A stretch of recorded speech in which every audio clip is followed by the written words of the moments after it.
Hey there, welcome to this video where we'll take your very first steps into learning JavaScript. By the end of this video, you will know how to set up basic JavaScript projects, write your first line of code, and see it run right inside your browser. Alright, let's start by setting up a simple JavaScript project. Open VS Code, IntelliJ, or any other code editor. My favorite is IntelliJ, and create a new folder and name it something like JS Intro. Inside that folder, create two files, one called index.html and another one called script.js.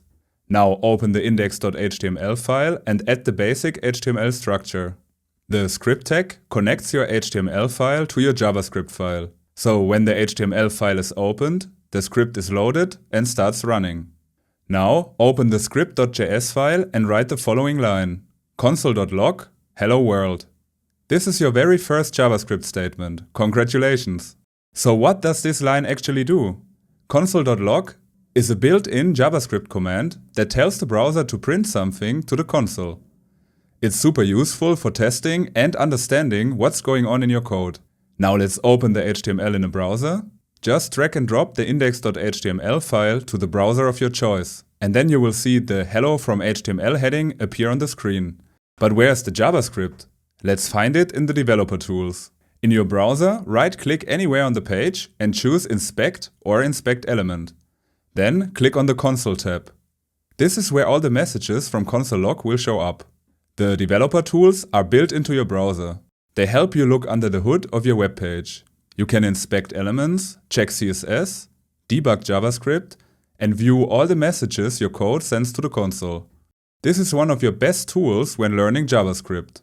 Now take a look at the console tab and you should see the message, hello world. That message just came from your JavaScript file and was printed by the console.log line. Now let's do something more interactive. Go back to your index.html file and right above the script tag, add this code. This code adds a button element. We can pass any JavaScript code to the onClick attribute of the element. This code runs when we click the button. Now save the file and refresh the page in your browser. You will see a button that says Click Me. Click it and observe what happens. A new message appears in the console, button clicked.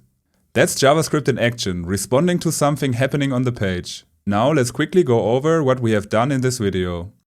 We created a basic project with an HTML and a JavaScript file. We connected them using a script tag. We wrote our first line of JavaScript with console.log. We opened the browser and used the developer tools to see the output. And finally, we added a button that prints a message when clicked. You've already started writing real code. Awesome work! If this video helped you, give it a like, subscribe for more beginner tutorials, and leave a comment if you have any questions. I'd love to help. Thanks for watching and see you in the next one.